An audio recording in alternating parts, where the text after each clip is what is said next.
Hey, everybody, and welcome to this week's episode of Transit Tangents. My name is Lewis. And I'm Chris. And today we are diving into a project revisiting the state of Minnesota. The last time we covered this state, we were talking about an awesome project in St. Paul, which was a pretty amazing BRT project that is now operational. This one, unfortunately, is less positive.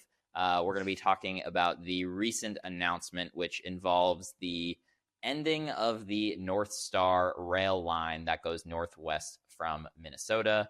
This was a commuter rail line, essentially, that opened in 2009. It started off fairly strong, although it was a little bit lower than initial expectations. But post-COVID has run into some issues, and thus this week we just were met with the announcement that this thing was unfortunately being canceled. Yeah, it is unfortunate to see. I mean, we want to see rail projects succeeding in the country, but as you said, it wasn't quite meeting the expectations. Pre-pandemic, the estimated ridership was going to be 800,000 people per year, and it tended to fluctuate from the start of the project to COVID, where you stayed above 700,000, but it wasn't quite hitting the 800,000. And there may be a significant reason why they didn't hit the 800,000. Right. Yeah. So, I mean, right from the start, this thing was kind of hampered. It really was not set up for success. Before we get into kind of some of those specific reasons, just to give a little bit more background on the rail as it exists today, this is about a 40-mile long rail line with 7 stations running from Minneapolis to Big Lake. It is double tracked all the way through. This is a repurposing of an old freight line through the area. The freight line still sees a lot of traffic. But it's a good additional use of the infrastructure. Pre-COVID, it saw 6 daily round trips. So you had 6 trips headed southbound into the city, 6 trips headed northbound out of the city. And it takes 52 minutes to travel from end to end. But as we mentioned, this thing really was kind of doomed from the start. So this, I said, is a 40-mile line ending in Big Lake to the northwest. And it doesn't take a lot of research into looking on Google Maps, on satellite view even, to see why ridership might be an issue, especially with a line ending in Big Lake, which is a fairly sprawling kind of suburban area, home to only 11,000 people. And when you dig a little bit further into this and you realize that this line was actually supposed to go another 40 miles further to the northwest, to St. Cloud, the kind of original vision for the rail line makes a whole lot more sense. Yeah, and I am kicking myself because if I had known that this was coming up, I would have actually taken a camera with me. I was in Minneapolis just a few weeks ago. I was traveling from Minneapolis to Brainerd, Minnesota, and traveled this entire corridor. I actually had done some research. I was looking for a train to get me as far north as I could go to a bigger city to then maybe rent a car. And then I figured out that this train only went from downtown to Big Lake, and it wasn't really feasible. Right. The corridor it seems pretty prime for a successful rail line. You have all these cute little towns along the way, that a lot of room for development. And it kind of seems like when they were starting this line, they had this mentality of if you build it, they will come. There's plenty of space and opportunity for that. The downside to this is with the line ending in Big Lake, when I got to Big Lake, it's exactly what it sounds like. There's a big lake. It's very recreational. There's an RV park and a little strip mall, but that is it. There's nothing else in Big Lake. And as you said, Lewis, it is sprawling and sparsely populated with only 11,000 people. So it is unfortunate that it didn't continue all the way to St. Cloud. St. Cloud. Yep. And with St. Cloud, too, I mean, when you compare the 11,000 people in Big Lake to the over 70,000 people in St. Cloud, I mean, it's night and day. When you're putting together a rail line, a bus line, whatever it may be, if you have kind of one destination on one end of the line and the other end of the line isn't much of a destination, there's not many people going to and from there, there are less trips being generated from there, you're obviously going to have less and less folks the further down the line you go. However, in the scenario where you put St. Cloud on the end of the line, you have 7 times as many people. You have more industry. You have more things going on. You're going to end up with more ridership from end to end on the line, more people going further distances on the line, which kind of leads to, you have more people riding it. Now you can add more trains, which makes it more convenient for more people. And you get network effects that really lend the transit to better serve the region. And it's wild to me that this wasn't done correctly the first time. Again, when this was initially studied, the plan was to do this full length. This corridor is double tracked the whole way. And that's always what we find when we do research about what's the limiting factor on expanding rail service. It's almost always the fact that the rail is not double tracked. And in this case, not only is it already double tracked, but it's used. Like the freight trains use it in both directions. This is not like it's some derelict, falling apart rail line. This is a functioning, existing rail line that already serves freight, and obviously it serves commuters for this section. I believe some of it may even serve some of the long distance Amtrak routes that go further out. I believe the Empire Builder goes into this area. If not, I'm going to insert my voice right here telling me I'm wrong. But it's insane that like budget restrictions were the reason why this never went through initially. Because again, yes, that most expensive part would be like, oh, if you have to double track for 40 miles, yeah, that's going to be expensive. That probably wouldn't be the best use of funds necessarily. If you're not sure about what the ridership might be. But when it's already there, you don't need to go invest some huge pile of money into fancy stations and all this sort of stuff. Do a pilot for 5 years or something and just do very basic, cement platforms with a bench and a bus shelter at each one. And if it turns out that the ridership is there, then you can spend some extra money to make it a little bit better as you're increasing the frequency of the trains and whatnot. But, from the start, having the limiting factor be, oh, we're not worried, we're worried about the budget, so let's do this kind of half-assed version that doesn't end in a place that people want to go, you're setting yourself up for failure. Yeah, absolutely. So pre-pandemic, yes, you are setting yourself up for failure, but things looked like they were trending somewhat in the right direction. We were getting close to the 800,000 people that they expected, or 800,000 riders, rather, that they expected per year. But then, as everyone knows and every city has experienced, COVID came and ridership just absolutely was decimated. We saw a pretty much an entire ridership collapse. We went from getting close to 800,000 people to losing 98% of total riders during the pandemic, which is a wild, catastrophic loss. Right. And I mean, obviously that happened with transit of all kinds in all systems, not only across the country, but really across the world. So to be expected.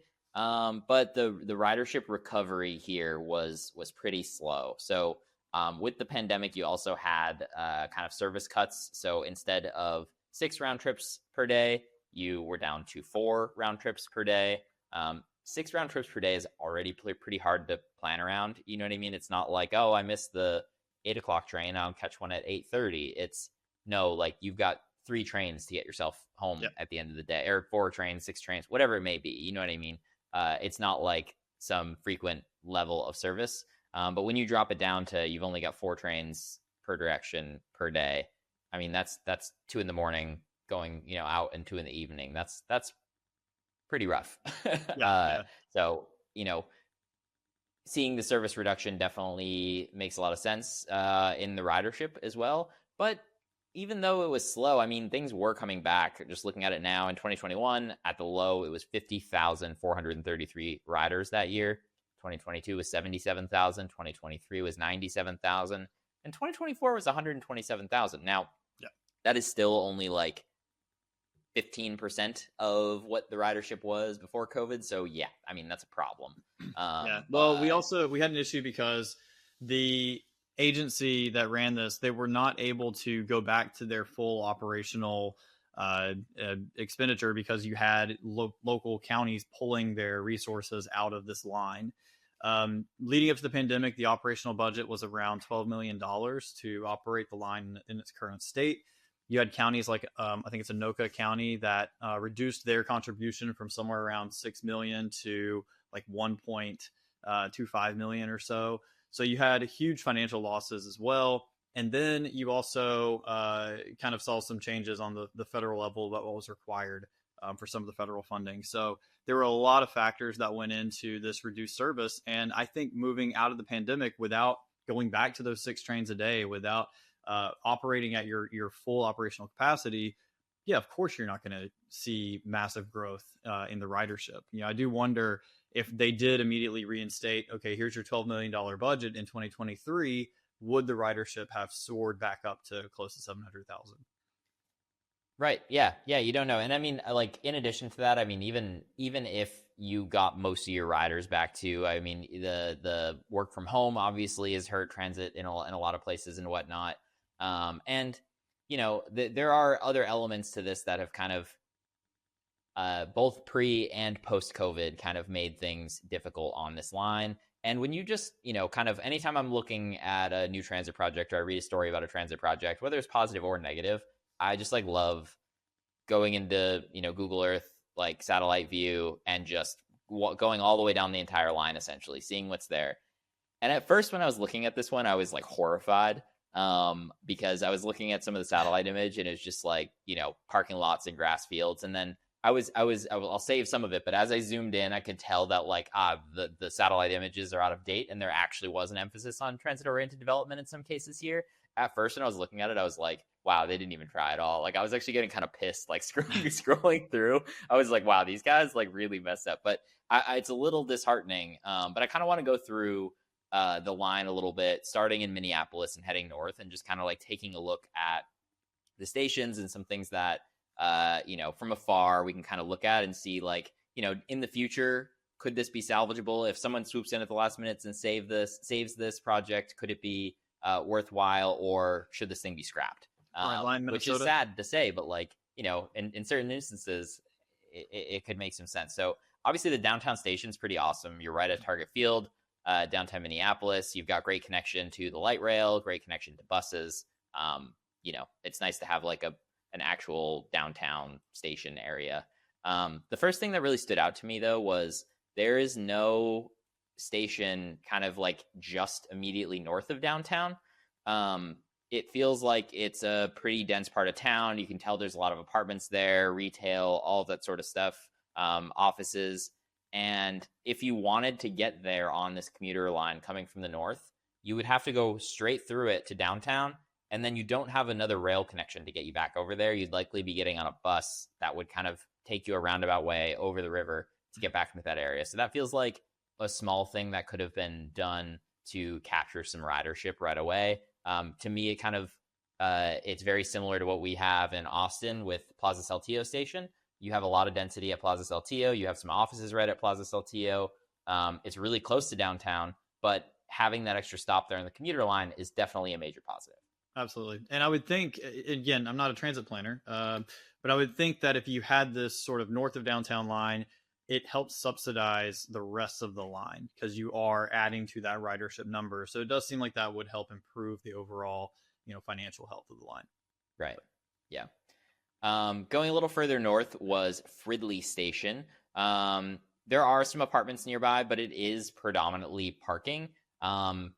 Considering how close you are to downtown, you could really beef up the amount of apartments that are here. It's an area, though, that seems like it's, those apartments have probably been there for longer than the station's been there. This one was like less prime for like brand new development, but there's still, I mean, anywhere you're seeing surface parking lots right next to a rail station, you can ask yourself, like, okay, I'm not saying get rid of all the parking, but like, could you put a garage here and also build an apartment building that 200 people could live in? Like, because if the answer is yes, you probably should be doing that. You know what I mean? Both from the sense of like housing affordability, but also transit and making sure people can get around those areas. The next one down the line or up the line, though, this one was the one that really frustrated me at first. And I was like furious. I had to like go back and change some of the stuff that I put together. I was like furiously typing away. Coon Rapids, when you look at it at first, looks like a train station behind like a strip mall with just a huge field of grass behind it. And I was like, oh my God, like no attempt at all to do anything, blah, blah, blah. And then I zoomed in and I was like, okay, there's some pretty serious development that has gone in there. And a theme that we're going to kind of see with the next couple stations here is this development is all new. This is all basically post like COVID development. People moving in 2022, 2023, which makes the news about the cancellation a little bit disheartening.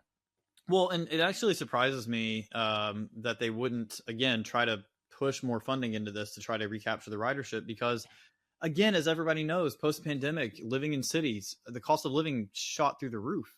We live in Austin and we got I think one of the worst increases in the market, but places like Minneapolis were also experiencing these huge bursts in cost of living. And so people were looking for alternatives of living immediately in the city. And these smaller satellite communities with good transit are really viable options for people if they can get back to the city easily. And it seemed like that trend, as you said, and zooming into these little areas, that trend of building more TOD was happening. Right. It may not have been happening for Anoka, which is the next stop on the list. As you put in your notes, it's basically just a parking lot, which may also explain why they wanted to reduce their funding.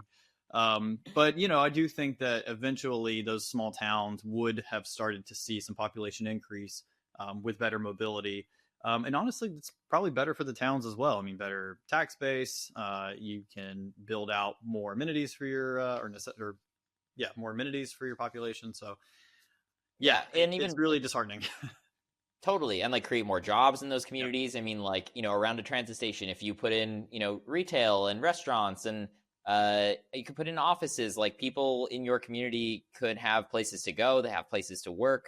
I mean, it's and you have the ease of accessibility to get folks in your community into Minneapolis if they'd like to. And again, I mean, like as you go down the line here even further, Ramsey Station, again, further to the northwest, a lot of it's still happening, but there's a ton of development happening around the station. And again, it's just so disheartening because it's like the thought for the transit-oriented development was there, but the process to build apartment buildings and all of this sort of stuff and the red tape involved with doing all of this, it takes so long to build we think it takes long to build transit. It also takes a long time to build anything but single family houses. You want to build a single family house, is pretty quick and easy. You'll see these massive neighborhoods being built by these huge companies and whatnot, but like you don't see huge apartment complexes being built everywhere in the United States. I would say in Austin, where like Austin's an exception right now because Austin has cleared the way to do that, as they should. And like that's why we're seeing housing costs in Austin go down, not up, unlike the rest of the country. In the rest of the country, it's taken a while to be able to do this sort of thing. So we're seeing all of this development around these stations at Ramsey, at Coon Rapids, and unfortunately, at a lot of these, like people are just moving into them. Literally, even as we're recording this, some of this isn't fully built out yet. So, now all of those folks who are moving in, we're seeing this rail station here, that's cool. But by the time they moved there, it was already cut down to 4 trips a day. And now it's like, oh, it's canceled. And it's like, first off, what is the desirability to live this far out now? Now all of these people are maybe going to rely on a bus, but more than likely, they're just going to get in their car and drive down. And now all of this effort that was put into transit-oriented development along this rail line is literally going to lead to more people driving in their cars down the highway. Sad. It's actually like really depressing. Yeah, I absolutely agree. I think about, those people, like they moved out there specifically. Some people may have moved out there specifically for this reason, and now they're just kind of left behind. It is a sad situation there. And then we lightly talked about this one earlier, but Big Lake, the end of the line. You don't need to say much considering there is a literal junkyard in the walk shed of the terminus station of this commuter rail line. So, if I were a transit planner, which like you, I'm not. I think one thing I would do is probably try to avoid having junkyards in the walk shed of the. Where you see junkyards, Lewis, I see opportunity. Yeah. And then obviously, like we said, this was at one point initially meant to connect all the way up to St. Cloud, much bigger population center, over 70,000 people. And even though it doesn't connect now, I think it's worth looking at to see what it would have looked like. There would have been probably 2 small stops along the way between Big Lake and St. Cloud, but those towns are pretty small en route. But you'd still maybe want to try to capture some of that ridership or just have convenience for folks living in those areas. But in St. Cloud, you end up with a situation where the train station's not immediately like in the center of downtown. It's not in the most walkable area. It's kind of set off to the east by a little bit. So you would definitely need to do some work. There's a lot of potential to do some transit-oriented development around the station there. but it would definitely bode well to do some sort of like feeder bus system. There is transit in St. Cloud, but you'd probably want to do some sort of like well-timed bus transfers and whatnot to get folks from St. Cloud to the actual station so that folks wouldn't have to rely necessarily on driving to the station. So, but that sort of thing would, again, bode well for folks who maybe are riding to St. Cloud, because if you arrive there, you might be able to get on a nice timed connection onto a bus and finish the rest of your trip up into that area. So what we could have had, I don't know. Well, what we could have had, even though we don't live there. I know. Yes. Yeah. what Minnesotans could have had. Yes. Every time you say St. Cloud, in the back of my brain, I just keep hearing St. Olaf. I don't know if you were also a Golden Girls fan. I was not. Rose Nyland was from St. Olaf. Anyway, that's been playing in the back of my head this whole time. So what really put the nail in the coffin for this project? As we talked about, it wasn't really set up to succeed from the beginning. Ridership post-pandemic had completely collapsed, and with the funding removed, there wasn't really a path forward for rebuilding this massive ridership they had before. There was a study conducted in around 2023 that looked at the feasibility of this line and increasing funding and what they could do. However, the study wasn't designed to give recommendations or have any commitments associated with the study. So to me, that just seems like it was a waste of time and effort. And money. And money, yeah, because studies do cost money. They usually cost a couple $1 million to conduct.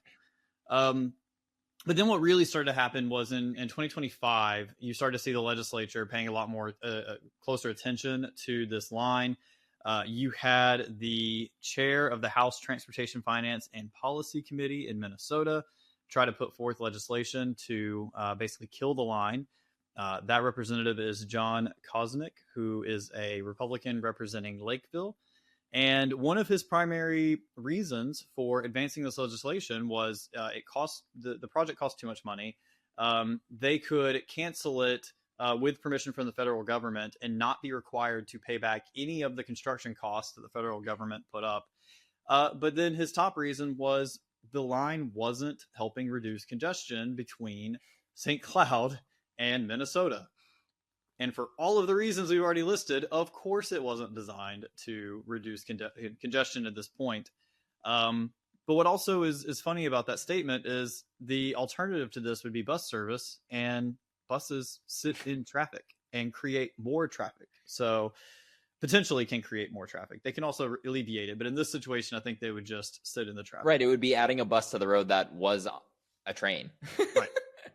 So all of that together just really started to put the nail in the coffin. Before this legislation that Representative Kosnick put forward really made its way through the State House, that was when the Met Council, who manages the entire project, they had already started to work on a plan, but they quickly got it presented before all this happened to say, okay, we are going to cancel the train service, and instead we're going to institute this bus service.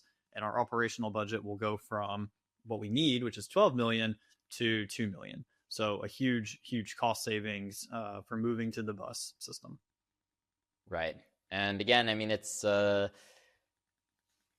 guess the jury's still out on whether or not this is a good idea to cancel this. I mean, when you look at the ridership, we didn't break it down to this level yet in the episode, but this thing sees like 400 riders per day right now. 400, like that's bad. I mean, that's not good. Like it's really hard to justify running rail service for 400 people a day. Those are numbers that make more sense for buses. But again, when you think through the long-term strategy of like you've got all this development along the line, you do have people moving into these areas as intended. With this development along the line, it makes you think whether or not they should have held on for at least a couple more years to see where things were going, to try to play with different ways to run the service. But alas, here we are. Again, this service will be officially canceled in January. I was trying to find some, potential good news in all of this. Maybe there's like some secret way that like some other rail service is able to take advantage of the space. In my head for a little bit, I was like, you know, I hear a lot of positive news about the Borealis line that runs from Chicago to St. Paul. I thought it ran all the way to Minneapolis, but it ends in St. Paul. Minneapolis doesn't actually have an Amtrak station anymore, which I didn't know. It just uses St. Paul, and then you transfer over. They're very but in close. my head, I was like, oh, it runs all the way to Minneapolis. Maybe they could just extend the Borealis a little bit further and utilize that to have some additional service running all the way to St. Cloud. But Borealis doesn't run that far. And there would not be an easy like downtown Minneapolis addition to it without doing some weird turnaround. And so. But this was part of the study too, was maybe the feasibility of Amtrak taking over the Northstar service and operating it, which had things been different last November, that could have potentially happened. But as it stands now, I don't think Amtrak is taking on many new service routes for this. You don't think Sean Duffy just wants to put trains all over the place?